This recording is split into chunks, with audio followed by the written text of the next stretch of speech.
Right, good morning everyone.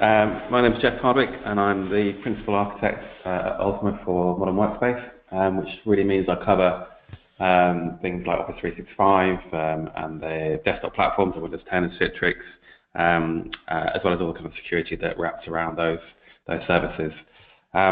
Bit of background on myself, I've worked in the industry for about 20 odd years now. Mostly started off doing Active Directory and Exchange and then moved on to Office 365 back in the Beagle days of 2012, that area. Did quite a lot around System Center as well, and have moved away into the cloud services there to now work kind of heavily with the EMS suite as well, the Enterprise Mobility and Security suite that will form quite a lot of the basis of the products in this broadcast. I'll move on with the webinar. We'll take some questions at the end, but do pop them through. I think they come up on the screen on my screen so I can see them as they come through. I hope you can all hear me okay. So just want to sort of set the scene a little bit about the kind of changing landscape that we have. I'm sure most of you are aware of this. If, either I heard it in other seminars or are just aware from where you work that things have changed very much in the last 10 years, and it used to be a case of if we worked in an office or a couple of offices and we very much work within our team, that might be just within the company or group of people, and all the services and other facilities that we use were all based in one area, I think one building, but one area that we could ring fence really, and it was mostly on-prem, there wasn't much in the cloud, and so the boundaries and the protection we put in place tended to be on the perimeter of our protected area really. And that was something that was perhaps easier to manage because we knew exactly where those boundaries were, and we could lock things down just basically on a firewall by opening and closing ports. So a little bit more easy to control, a little bit easier to monitor as well. But things have changed, and I think you probably all realise this, that we're no longer working in that kind of way, and not only from a perspective of the company itself, and that we are spread out. We might work from home, we might work from all sorts of buildings around the place, and we might work on different devices. We might now use our own personal devices to access corporate resources. I know I do. I've got 2 or 3 phones and iPads and laptops, some of which are corporate owned, some of which aren't. Unfortunately, they don't give us all millions of devices here in Ultima, just the one laptop, and so we need to be able to use those devices because we like to access information from wherever on whatever device we want. But also IT, so our IT admin service here needs to be able to manage those devices in some way. And the way is going to vary depending on what kind of device it is, whether it's a personal device or a corporate device.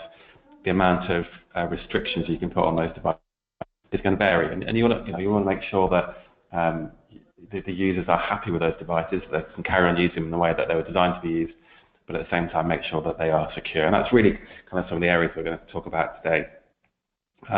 Also, the way that we work with our customers and our partners has changed, and although we obviously always had customers and partners, now more and more we're sharing a lot of information with them, and that is not a question just emailing out, which is what used to happen really. We most of the time now we want to share that information in real time, so we need kind of platforms and security around those platforms to make sure that we can share that information securely with our customers and partners. So a different landscape. Like I said, there's some of the challenges that this throws up on there. I've picked up a few. I mean, there are tons that you can imagine yourself. I'm sure these will apply to you guys that are listening here.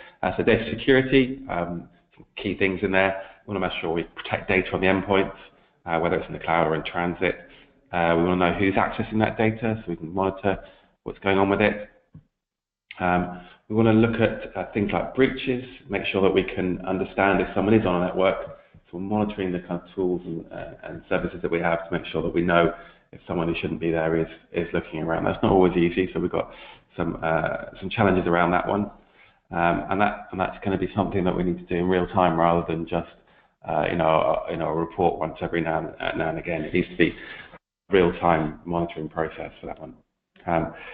We want to preserve user experience, and like I said before, we want to make sure that the security we put in place is transparency. They're as transparent as possible to the user, so that doesn't get in their way, doesn't slow them down in their job, because what we tend to find that happens is if we put too many hurdles in the way of users, they'll just find a way around it. They'll go and use some other service that's out there on the internet to share information so they can get on with their job. And understandably, we want to make sure things are as transparent as possible for users when it comes to security. And we also need visibility and auditing through all these things in there. So we need to see exactly what people are doing. We need to be able to monitor and audit back through changes that have been made to systems or to data. So, and there are some other challenges that I'm sure you're all aware of too. This is very much a Microsoft-focused seminar, and I wanted just to highlight one of the things that Microsoft talk about quite a lot, just explain a little bit. So you might have heard of the Microsoft Intelligent Security Graph, and what it is really is a coming together of all the data that Microsoft pull from their various platforms, both corporate and consumer platforms in there. So all those different interactions, and think about all the authentications that take place every second, really, on all these different services, are pulled together into what's called the Microsoft Intelligent Security Graph. And that information is tied together in a way that it can become useful for various services and people, so that you can see what's going on in real time around the world. And Microsoft can use that information, as can you actually. So Microsoft can use that information to understand where the risks are and apply that for accounts in Office 365 or in Azure or whatever, and see if those accounts are at risk from some of the malpractices that they're seeing going on across the globe. You can query that as an API for the Microsoft Security Graph, and you can query it and you can find out things like risk, the real risk of your users at any given time and stuff like that. Lots of stuff you can do that too. So it's an interesting area, and it's got a lot of benefit for us that are consuming those services too. We at Ultima have just, to try and make things a little bit easier to understand, we've split the security into 4 different pillars, 4 different areas really, all they are. And those are just ways of grouping things together. You can group it in different ways. Microsoft did it slightly different to us, but I found over the last couple of years that rather than trying to explain all the services out there in one big go, that it's kind of easy to split up into these 4 areas, and it seems to work. So the first one, and probably the biggest one, is identity. Clearly, if we've got all these different services out on the cloud, SaaS-based services and all sorts of other out on the cloud, we need some way of accessing. That's normally through your credentials in lots of different ways. So obviously username, password is the most common, but there are other ways too. The fact that most of these services are accessible from anywhere means that that surface attack area has grown massively from being something that was very constrained into the on-premise services before. Now all you need is a browser and an internet connection, and you can really access most of these services. So identity, very key to protect and understand what's going on with identity, and I'll take you through the different services we've got in that area in a second. Second pillar we have is devices. Clearly, to access these services, you need to do it through some sort of device. As I mentioned before, that's getting more complicated, no longer just a straightforward PC. That device might be anything from a PC through to portable device or personally owned. So we want to be able to protect the devices in certain ways, and again, we've got some tools to help do that one. Third one, probably the most important of all things, really, in many ways, in terms of what we want to protect, is data. Data is the value thing that we really are looking after. Now, a lot of the things around identity and devices is essentially protecting the data in the end, but we can put some controls directly on the data itself, so that even if we are letting that data go out to the wider world, out to our partners and customers, we can control access to that data even once it's left our boundaries. So again, I'll show you some of that later on. And the last one, which is really added, it's not perhaps particularly around workspace, but I've included in here for completion really, is the perimeter itself. So we still need to protect our perimeter. We still need firewalls, and we still need other kind of systems out there in the SaaS world that is going to protect the perimeter of our system, so that we can stop things coming in and going out. And again, I'll show you some of those a little bit later on. So I thought before I started on those 4 areas, and I've got sort of 4 slides that cover those areas really, I just wanted to just give a bit of a leveler slide on identity itself. This is purely around Microsoft identity, and I just wanted to make sure people are clear about when we're talking about identity, what the different pieces are, because I think otherwise some of the tools don't make sense. So I'll go through this quite quickly. I'm assuming most of the audience understand at least broadly some of these concepts in here. So if you've got questions at the end, do pop them up as we go along, and I'll try and answer them for you. So in this case, we've really got two areas. This is typical for most of the slides I'll go through in a second. On the left-hand side, we've got the on-premise systems, and on the right-hand side, we've got the cloud-based systems. So in this case, the on-premise LAN, and on the right-hand side, we've got Azure, which is where the Microsoft Identity Services are. And you can see in here that we've got the Azure Active Directory. So that is the core identity service that Microsoft have for their user accounts. And these, anything that accesses Microsoft services, whether that's Office 365, Azure, or EMS, whatever it is, will have to do it through an account in Azure Active Directory. So that can be just pure cloud accounts. So if you're a small organization or a new organization, you may decide to go pure Azure AD, but often we'll do something between on-premise and Azure AD so that we can sync those accounts across. I'll show you that in a second. So as mentioned before, Azure AD gives you access to those Office 365 applications. So as you know, Exchange Online, SharePoint Online, those sort of things in there. But it can also give you access to other SaaS applications. So not necessarily Office 365 based ones. These could be things like SAP or Box, whatever, it doesn't matter. You can use the Azure AD authentication platform to give you access to those applications. And you can see from a user perspective and from an IT perspective, that's a very attractive proposition where we can make sure that users have their single set of credentials to access their systems, and they can access a huge amount. I think there's something like 3,000 different SaaS applications that are registered in the catalog, and you can create your own too, that will allow you to access through those applications. So I think that's a kind of centralized cloud-based identity platform that can give you that broad-based access to those different services. I mentioned before, so clearly most of you, I think, are listening, you've got an on-premise Active Directory service, and you'll probably want to do something that will connect you through to Azure AD. So when you create accounts on-prem, then we'll typically use that as a source of identity, and we'll synchronize those accounts across to Azure AD. We do that with a mechanism called AD Connect. Again, if you've got Office 365, you'll know this. A single server is enough to manage that sync process. But two will give you some, it's not actually HA, but it'll give you a warm standby in case that server fails. In most cases, it's not engine, so just be new changes in that. So AD Connect, I'm sure most of you have got those ones in place if you're using Office 365, and AD Connect can connect through to multiple forests. So if you've got a slightly more complex environment with multiple AD forests, a single AD server can bring those identities together and push them out to a single Azure AD tenant. Some of you will have also using federation services to do the identity process. There's a couple, but about 3 different ways that you can do authentication with Azure AD services. One of them is simple password hash sync. So AD Connect will sync accounts and the password hash.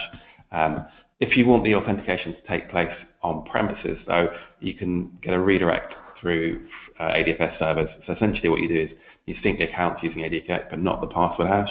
And then when the user tries to log on to an Office 365 or Azure service, that Active Directory. That can be very attractive. Some people just, we can see exactly what's going on, all the authentications are taking place in on-premise stuff, so we can monitor all that. And you can force things like restricting login hours and other areas of that control on the AD. It also may be that you've got other SaaS-based applications that use Federation to do authentication, so it can be good to have it all through one area. For our customers, we probably see about 50-50.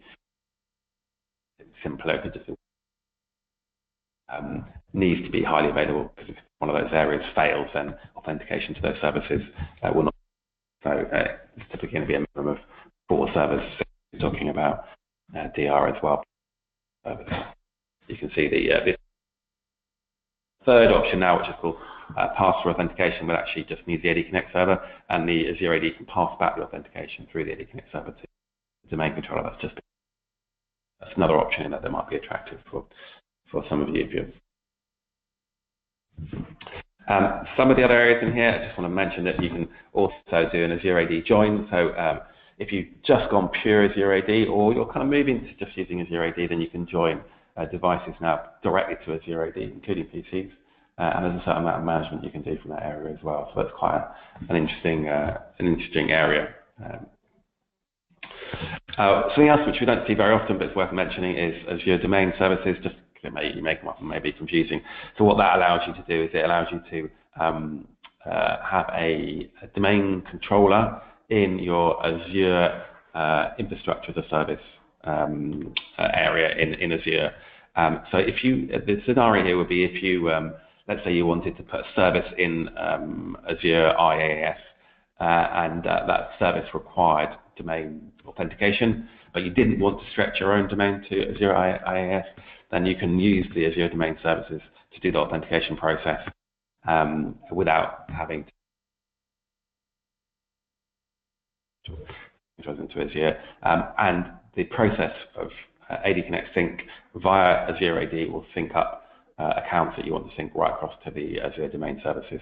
Now, in the background, what Microsoft are doing is they're actually spinning up a couple of domain controllers for you. They'll do the management for you. They'll actually manage their domain, but you can do everything else. So you can log on to direct your users to computers and manage your users and other things in most ways. So there's some restrictions like public trust and stuff, but it might be a way that you do that you then don't have to manage that service. It's quite a reason. Haven't seen much of those areas never, just to explain what that was. Other tools and places, so some of these I'll come across a little bit later on anyway, but I'll go through. Some of the other tools that we often now see deployed in here, something called the Azure Application Proxy. And now this is part of the Enterprise Mobility Suite, E3 Suite, and I'll go through those suites in detail a bit later on. But what it allows you to do is publish out internal web-based services via Azure to the internet. The nice thing about doing this is that you put the Azure application proxies on your LAN, so they don't go on the DNZ or anything else. Go on your LAN, and all they do is have outbound connections to Azure, to the Microsoft Azure IP addresses. So you just need to publish a HTTPS connection out to Azure, and you can publish out things like your intranet or another, based service, another sort of web-based service out to the internet via Azure AD. It's a nice secure way of doing it. They're very easy to set up for you, and you can configure things like single sign-on directly through those proxy services. So very, very straightforward to do. If you want load balancing on those ones, you just put 2 in. It's straightforward to do that as well. We use it typically for things like we're using Intune to manage devices, and we need to publish our certificates, internal certificates of devices for authentication. We'll publish that the application proxy. It's a nice safe way of doing it. A few more things before I move on to the slide. Azure multi-factor authentication. Now that's something which we will cover off a little bit later on, but really if you want to use SaaS-based services these days, then you should be putting a second factor authentication on those services. I would say these days you want to make sure that you've got 2 ways of authenticating a user, otherwise the risks are quite high. Azure MFA is that mechanism which comes as part of the I'll go to that in a little bit second. It can do both services on-premise and SaaS-based service or Office 365-based services as well. So through onto your radio server, so it can connect through to things like VPN or wireless authentication if you need. Something else down there is the information protection. I'll show you this again later on, but really what this does is it allows you to protect data. I'll show you that. Do on the next slide to go through that. Last one on this slide here is something called MIM. Again, just to be aware of this one on here. MIM is Microsoft Identity Manager, and it's a replacement for STIM, which was for identity management beforehand. And what this allows you to do is pull in identities from other systems. So let's just say you've got a bunch of users in a database or SAP system, whatever, that you can pull those through to identity systems and eventually push them through to. It's a useful bit of kit. We typically use them. We used a lot in the past to do things like gal sync between 2 different exchange organisations. You can also set them up on premise to do things like password reset. Anyway, I'm going to move on to this one because I'm going to cover those sections of the next slide in there. So what I've got now is a few slides that I'll run through just around the different kind of the 4 pillars that we talked about earlier on. Some of this on this identity slide you've already seen, I've already been through these ones on here. But I'm just going to cover a few different areas that we haven't covered in that first slide in there. And first you'll notice, again, left-hand side, on-premise, right-hand side is a cloud-based system. Right at the top, in the middle, we've got multi-factor authentication. I mentioned earlier on, I'll just re-emphasize this would be a key core thing to put in into your security systems, really, I think everyone should be using two-factor authentication to authenticate to all these SaaS services. The risk is just too high. You need to get hold of your credentials and being able to log in. It's the easiest thing as that. And most of the time, it's not that easy to do that with social engineering. There's some incredible videos about how it can be done. So MFA, I don't really care which one you do, but I really think that's one of those core bits of identity that you should do on there. We have a customer of ours, which is probably a brief example of this one, where they smallish organisation, financial services, and they had a breach of their system. Someone managed to get our credentials. They logged on, watched what went on for a couple of weeks, just monitoring activity. Realised that one of the personal credentials they'd got hold of regularly sent invoices to the financial director for large amounts of money. Created an invoice, sent it to the financial director. Payment details were obviously to the bank accounts. Copied in the CEO with just a slightly different email address, so no one noticed, and walked away with £180,000 in a couple of weeks' time. Nothing we could do about it, really. And there were some simple things that would have stopped that. MFA would have done it, would have stopped it dead. They would have needed two-factor authentication and wouldn't have got any further. So that's one really bit painful. Moving out to the edges, on the left we've got something called privileged account management, and on the right something called privileged, something called PAM and something called PIM. PAM is the on-premise version of managing privileged accounts, and PIM is the cloud version of this one. What it does is it allows you to have just-in-time access for elevated accounts, admin accounts, and other ones. So the PIM version, the cloud version, is something very straightforward to set up.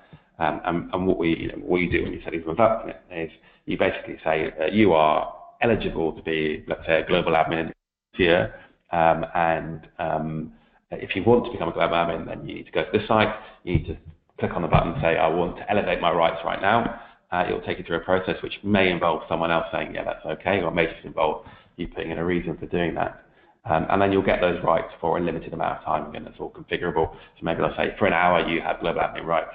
You go and do the stuff that you want to do, and after an hour is up, then those rights are automatically removed. So you're reducing that surface area attack for those very important accounts that get in. So that's PIM for the cloud-based version. PAM is the on-premise version. I mentioned PIM is straightforward to set up. It's really easy. It's just tick boxes and a couple of services. PAM is a little bit more difficult in that you typically want to do it via in fact, you have to do it via a separate forest. You create a new forest, you do your administration via that forest, and you create a one-way trust to your production forest, and then you manage all the accounts from the new forest or the red forest. So PIM and PAM, two different ways of doing that. Typically, those things again, so PIM, steady to set up. It does require an EMS E5 license, so it's like an elevated license there, but you can buy that license just for the admin accounts. So let's say you've got 10 admin accounts, just get the E5 license. PAM, a little bit more involved, worth it, definitely worthwhile doing, just needs a bit more infrastructure in place to get that one up and running. Moving sort of down through the circles on either side, we've got behavior analytics. Now, what these are really doing is looking at your users and see what they typically do on a day. So let's say user A always logs on to workstation A and works from 9 till 5. And then one day they suddenly go and log on to a different workstation at a strange time of day. Well, it'll flag that as being and you as an admin, you get notified by that, and you can take some action on that one, or you can set up rules to automatically take action on it if you want as well. So that might be a user that has a heightened risk, and Microsoft will gauge that risk for you. Then I want you to automatically force multi-factor authentication, or I want you to force a password reset, or I want you to lock the account out. All those kind of sort of stuff you can do. So ATA is the on-premise version of that one, and that requires some servers that go in place on that one. Again, not too difficult to set up there. You set it up and let it run for a while. It works out what normal behavior is, and then starts creating some rules for you. The cloud-based version is, again, obviously straightforward to set up. You just enable the service, and that's up and running, and you can put the rules in place. That again requires E5 licenses, so it's slightly elevated in that one, but well worth it if you can.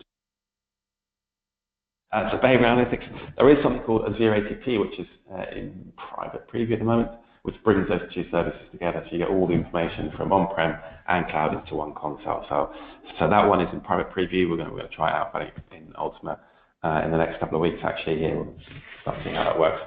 So we'll give you feedback on the next session, how well it brings together. Where you want to go with it? You want to see all your information in a single pane of glass, really, about all your accounts. So that's kind of the future, I think. So maybe these two are worthwhile to watch in this space and see what happens with those ones. I'm talked already about disparate systems and password resets, that kind of stuff. So MIM on-premise can do that kind of stuff, and if you want to set a portal for users to register in, they can do password resets, and they can bring in the identities from other areas. In the cloud, there are obviously Azure AD premium services that before can give you authentication to different systems, and it's option in there. So even if you've got your password, it can prompt you with a bunch of pre-configured security questions and reset your password. It's a nice little service. It comes as part of Azure AD Premium, which is part of that EMS E3 suite. I just want to say as well, by the way, there are some slides at the end of this deck which shows what it's are, so you can see what's included in E3 and what's included in E5. So don't worry about that. And then right at the bottom, we've got some monitoring. So clearly, with all this kind of monitoring stuff is important. SCOM still does a lot of the on-premise monitoring for us, although things are heading towards Operations Management Suite, OMS. So there are agents that you can put on your on-premise systems that will report out to OMS, and you'll get some information around the different services you're running. SCOM is probably still more detailed for on-premise stuff, detailed management packs. But OMS is catching up in probably the way that most things are going to head in the end. There are solutions in OMS. There is one for identity, so we'll pull together information from on-premise. So worth looking at that one. If you just want to play around with it, it just keeps data. 14 days, it's limited amount of throughput and stuff like that. Otherwise, you pay on throughput, or you can buy licenses for OMS by node, by computer, by server. Okay, so that was a real quick run over identity, but it's probably the most important area. If you're looking at kind of beacon of security, identity is the place that I would concentrate first of all. Moving over to devices. Now, devices, as I mentioned before, has expanded massively, and there's obviously loads and loads of different areas of devices that we need to look at, and those ones in there. Again, I'll stick in two different areas here. One on the left-hand side is all about the rich clients, Windows 10, Mac, and more sort of traditional areas. On the right-hand side, mobile devices out there on the internet. And the first thing really to cover off is the management of these devices. It's kind of the key bit for these ones.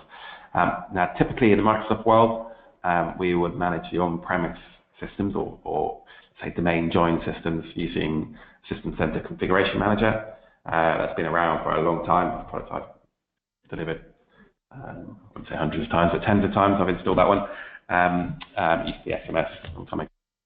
That is a very comprehensive system. It can do device management of Windows devices and Macs as well.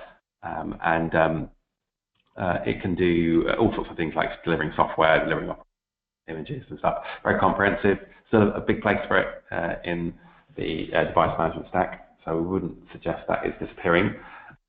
In the mobile world, however, there are various products we use in the Microsoft toolset. It's Intune, although there are other MDM mobile device management platforms that are just as good, I'll be honest about them, so mobile, etc. And there are lots of different tools that we can use. We're pretty agnostic about which one you go for in the Microsoft E3 stack, so we tend to see quite a lot of that one, but the other ones are just as good, really. So comparing Intune with SCCM, Intune can obviously manage mobile devices, and it's designed to that one. It's a cloud-based platform, so the configuration is for it. It can also manage the Macs and Windows 10 devices if you want to. So if you're perhaps a small organization and you just want to do all your management through Intune, then you can do that. And it can do things like deploying software and stuff as well, putting policies. It's pretty comprehensive and expanding all the way. Again, I would say where are things heading? Well, things tend to be heading towards the cloud platform. So development in Intune is pretty rapid. And I would say, keep an eye on those ones and see. I think there'll still be a place for SCCM for a few years. Clearly, the effort is going into Intune in the Microsoft field as well. There's lots of other things on this tape, on the screen here, which I'll go for every single one of them, but there's just a few to pick out that are well worth doing on there. So an obvious one is things like the anti-malware. So you're going to want to have some sort of anti-malware on your devices. And in the mobile space, there is something called Checkpoint Sandblast Mobile, which is, if you think about your mobile devices, they still run an operating system, might be a little bit more locked down than your corporate devices, but there's still an operating system out there in the machine. So there's certainly ways that those devices can be compromised. And so Checkpoint have developed a tool that we are experimenting with at the moment with our devices here that allows you to do some management monitoring of the applications that are deployed out to your mobile devices. So it can basically, you can do things like whitelisting, or you can have it monitor the actual applications that are being downloaded and installed by your users to see if Checkpoint rates them as being a risky application, then they will be blocked from using those applications. So something just expanding that kind of anti-malware area out to the mobile device area as well. One more thing is just the conditional access stuff in there, which I think is so this is really a feature of Intune. It's just worth mentioning that one, that often if you're trying to protect your corporate devices, you've got a challenge of people using their own personal devices to access things like email or whatever it might be, data and documents, and you kind of want to give them access to those areas, but you need to have some sort of control over it as well. And conditional access is an extremely good way of doing that. So you can put policies in place that say, for example, that if you want to access your email, then you must either be running a domain joined machine or a machine that's enrolled in Intune. And you can put this kind of place that says, okay, so if you want your email, then we're going to force you to enroll your personal device, and that will give you access to those systems. But we're going to the policy put in place will ensure that you've got a PIN code on your phone, and that perhaps it's encrypted and all that stuff is in place for you. So that's an option. But if for example, the user didn't want to enroll those devices, you can have other tools that kind of looks after the data for you. So, and you can have a mixture of these different things. So maybe you want for conditional access to control full access. You've got to be either AD joined or you've got to be enrolled in Intune. But if you just want to access on a non-controlled device, then we'll let you do that through a browser, but you won't be allowed to download anything. So you can download any attachments. You can just look at the emails and nothing else from that one. We can also control access through something called MAM, which is Mobile Application Management. So on mobile devices, and this is only on Android and iOS, not Windows devices, Windows mobile devices, you can allow access at an application level. So rather than forcing enrollment on Intune, you can put the protection on the application itself. So the Office-based applications you see on the mobile side. So the user experience, that one was when the user logged on to the application itself, they would be asked for perhaps multi-factor authentication at the application level, and they would be asked to put in their credentials at the application level on the phone when they actually log on. Perhaps another way of containerizing that data and making sure that the data is protected. Doing that by using MAM, you're ensuring the data stays within those applications, so users would not be able to, or rather you can put a policy in place so users can't copy data out of those managed applications into another way of doing it. A lot of the other, I won't go for one, I'm running a bit short on time actually, but a lot of the other the circles there on that slide, on the security devices slide, are things that you can do around Windows 10 devices or other devices in there that are probably worth checking out. But there are some good features in there that you'd probably build into your Windows 10 device policy when you roll them out. Just a couple of slides here about Intune. I just want to cover those ones up as well. But I've mentioned before that Intune can do mobile device management, it can do management report, it can do PC management. So I'll run through these really quickly on there.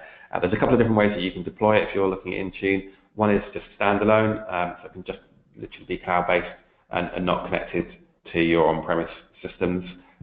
Just goes connected and does all the identity through Azure AD. So that's one way of configuring it. If you've got SCCM on-premise, Configuration Manager on-premise, then you may want to connect the two up there. There's a connection service, so you get a sort of single pane of glass, and all the configuration is done in Configuration Manager rather than Intune.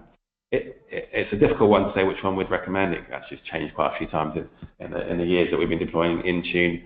It depends a little bit. If you've got Configuration Manager, it's definitely worth looking at that and seeing if you want to pull everything back to single pane of glass. The disadvantage configuration is perhaps slightly more tricky if you're not familiar with SCCM, and also the cadence of updates to Intune is always running a little bit high when you've got a configuration manager connection in there. So it's a difficult one to call, and probably worth a discussion before you decide to make a decision on those ones. It's becoming easier to move between the two. It used to be a complete wipe and rebuild if you want to move. It's becoming easier, so it's perhaps a question. User experience-wise, so typically when you enroll your device in Intune, then you install an application, and that application your credentials in, and then it forces some policies down onto your device, maybe a PIN or whatever it might be on those ones in there. And that application is called the company portal, and then the application can then allow you to sort of push that application. So it can be quite nice for a user because they can do the simple enrollment process. It really is straightforward to do that one. Once they've enrolled, they'll get the policies in place that will protect their device. They'll get the applications delivered to the device, so maybe the corporate apps will be delivered straight down without having to do anything else. They can also get things like Wi-Fi profiles and VPN profiles automatically configured on their devices as well. So the experience can be good for users, and it's pretty painless to do that sort of stuff as well on there. So in terms of admin, obviously by putting that control on there, we've got control of that data then. So if the device is lost or stolen, then we can remove the data that's on that, the corporate data on those devices. And I mentioned MAM before. So MAM is really for that case where you've got BYOD, bring your own device, and you want users to access corporate information without on the Intune platform. The security lies at the application there. And I mentioned before, so there is integration for the Checkpoint Sandblast Mobile with the Intune platform, so you can do the configuration via Intune's got a connector and understand on those ones in there. So the two work well together. Moving on to data. So I'm not going to go through a huge amount of detail all the different things in here. Some of them are pretty obvious when you go through it. It really covers everything in here. But there are a couple of things in that are but really worthwhile concentrating on. First one is data classification, right at the top. So I'm sure everyone on the call has heard of GDPR. That's coming up in the next 6 months. May, I think next year comes into force, which has got all sorts of things about it, which data classification is just a small part, really. But one of the things about GDPR is you need to be understanding where your data is, where your sensitive data is. And that is quite a difficult thing to do for unstructured data like files that we've got scattered around our file servers and SharePoint files, etc. And one way that you can attack that one is by classifying that data. And there are various tools that you can do that with. There are there's a few on the slide in here, but the Microsoft tool, this one is called AIP, Azure Information Protection. And that does a couple of things for you.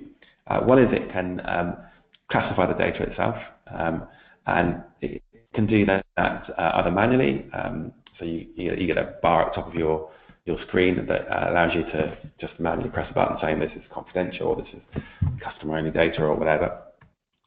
Or you can put automatic classification on there, so that based on rules, so if you see a keyword or a bit of metadata or whatever it might be, it can then put a classification label on that document for you. That's just metadata that goes in the document. There's more than that, but it does apply to the document level. So where that document goes, wherever it lies, doesn't matter if it's on-premise or on a device somewhere else, that information will stay with it. That's useful. Classification can also force things like a label on it. So if you want to put a footer in that says confidential because you've classified it as a confidential document, then that can all be done automatically, or it could be a watermark across the document. So the other part of AIP is the protection part. Now the protection part is encryption of the document, and that can be done again automatically or manually. So it could just be as simple as that you manually put a protection called confidential on the document. It then classifies it as confidential, puts a label in the footer, and encrypts that document with a policy saying only people inside your organization can have that document. That protection part of it used to be called RMS, Rights Management Service. That's been around for a while. It's just been made much slicker by AIP. So it's really a transparent process that users wouldn't really be aware of. One of the features of AIP also is that if you want to securely share information with other people that are not in your organization, so not part of your AD or Azure AD, then you can do that with AIP. And it's, again, a pretty simple process. You choose to protect it, and you put in the details, the email address of the person you want to protect it with, and then you can send that information off to them. And because it's been encrypted, only that person and yourself will be able to open that document once it's been encrypted. So it doesn't matter where that document is, it doesn't matter if it's on their device, outside the world, they will be the only person who can access it, you and yourself. That mechanism, that access mechanism, is via Azure AD. So if they've got an Azure AD account already, they just use that one. If they haven't, then they can register for a free one. They have to prove who they are. So it's again, straightforward process really of doing that. It does mean that if that document is a sensitive document and you want to revoke access to that document, you can do that at any time. You just simply go to the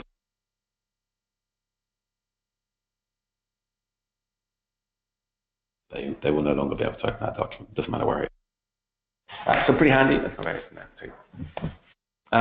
Other areas in here that are probably quite interesting to look at are things like DLP, data loss prevention. Now that's something which typically sits perimeter of your services that you use, but the perimeter has expanded quite a lot, as we said earlier on. So that could be sitting on your Office 365 services, and DLP is built into Office 365. So you can put rules now in place in Office 365 that say, if a document, for example, is classified as confidential, then I don't want that to leave my organization, and it will block it both at the Exchange Online level, Exchange level, and at the SharePoint level, so you don't share that document. So there's a kind of handy thing. DLP is also available. Obviously, we do a lot of work with Checkpoint here as well. So those devices on our internal perimeter can also hook into those DLP policies and do a similar thing. So there are other products that do stuff as well too. The other one that is probably worth mentioning, which you may not have heard of, is a CASB solution, the Cloud Application Security Broker. It's out on the right-hand side on the slide there. So Microsoft have got a product in here called Cloud App Security. They call it MCAS rather than CASB. And what that does is a couple of things. Firstly, it will analyze logs from your firewall, on-premise firewall or a proxy, and it will look at the applications cluster users are accessing. And you can have that as a constant connection, so just constantly feed from your firewall or your proxy, and you can see which users are accessing which applications, and also how risky those applications are. So they are rated 1 to 10, 10 being we're absolutely certain this is a good application, so we're not, we're okay with users accessing the application properly, or 1 being a very poor, a high-risk application, poorly rated, and that you should be blocking that application on your firewall immediately. So you get all that information and all that information about rating, and you can then take the appropriate action on your proxy or firewall to do that. That's one side of things. The other side of things is a deep insight into some SaaS applications. So the core example here is Office 365, and what it can do is it can actually have a look at what is going on in your Office 365 tenant and allow you to apply some policies to that one. So another good example, this one is, if it sees a confidential document being shared out of SharePoint in Office 365, I want you to automatically. And it can also look for sort of unusual behavior in Office 365. If you see, Joe Bloggs downloading a terabyte from Office 365, that's a bit unusual, and probably a sign that he's doing something he shouldn't be doing, and it can stop that action and then flag up all the appropriate people. So Microsoft have got their solution. There are other solutions out there too. Again, Symantec have got a good product in that range too. In there. So there are other bits and pieces in there that's probably worth covering for the second time, but those are the kind of key points around data that I would say are really important to be managing in there. Particularly AIP stuff is something that's well worth. AIP comes in 2 versions.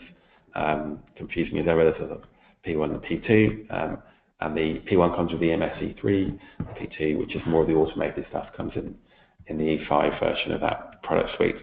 If you're not sure which comes in which, if you're playing around in the portal, if you hover over the information buttons by all the different features, it tells you on or typically think automation P2, manual stuff P1. Right, moving on. Just last little bits, really, the secure perimeter in here. I've kind of mentioned most of these things already in here, so this is more of a kind of just be aware that the perimeter hasn't gone away, and we still need to do the normal stuff we did with firewalls and DLP solutions, CASB solutions now to protect that perimeter and those things in there. So that's something very much we do at Ultima. We've got a dedicated network and security team that will secure the perimeter for you as well. We do a lot of work in lots of different things in there too. So just as valid, just the traditional stuff that we've always done before. In there. Now, the next two slides is what I've done here for these ones, and this really is the kind of Ultima opinion slides.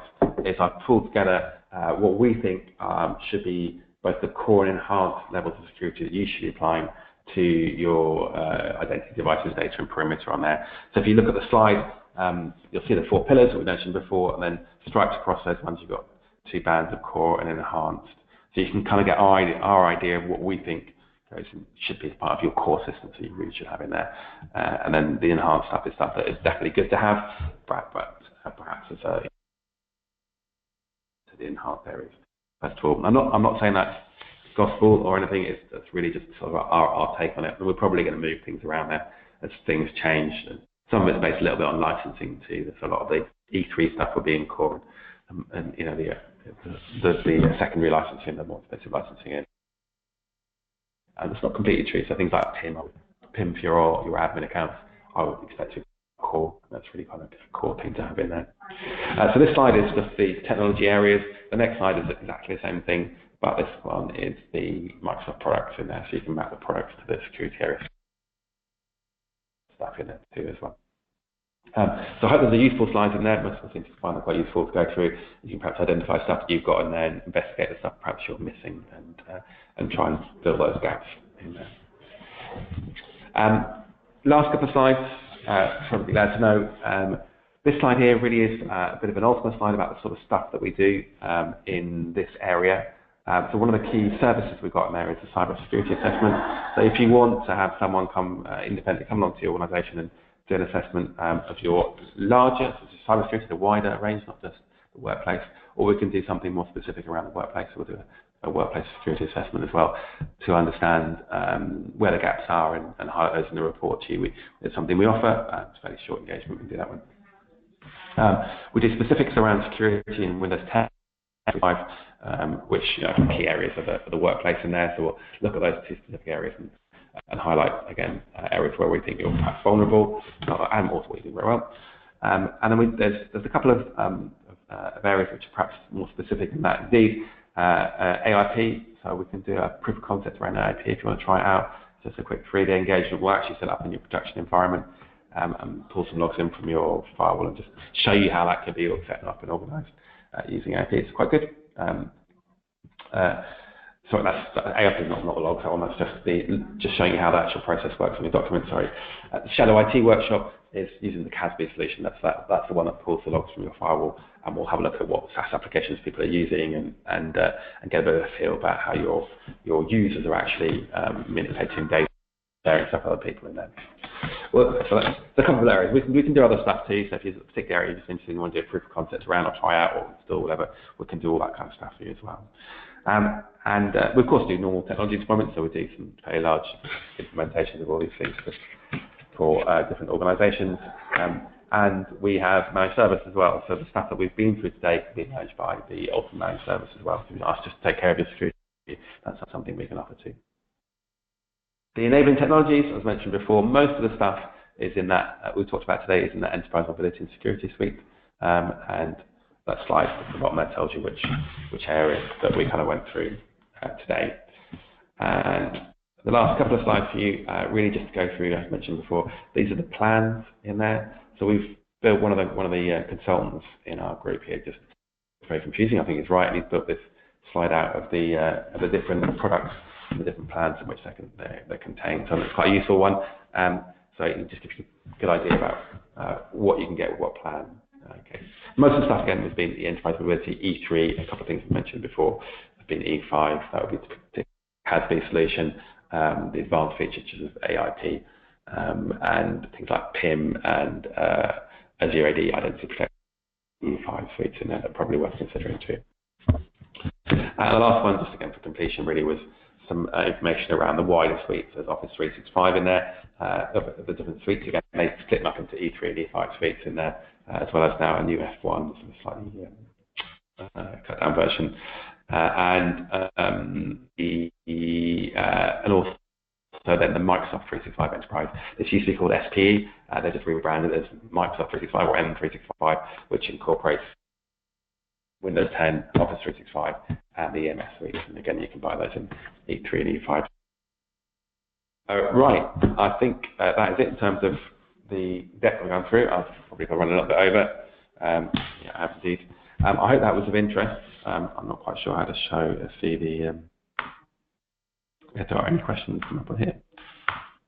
Oh yeah, there's one here. Any questions coming up?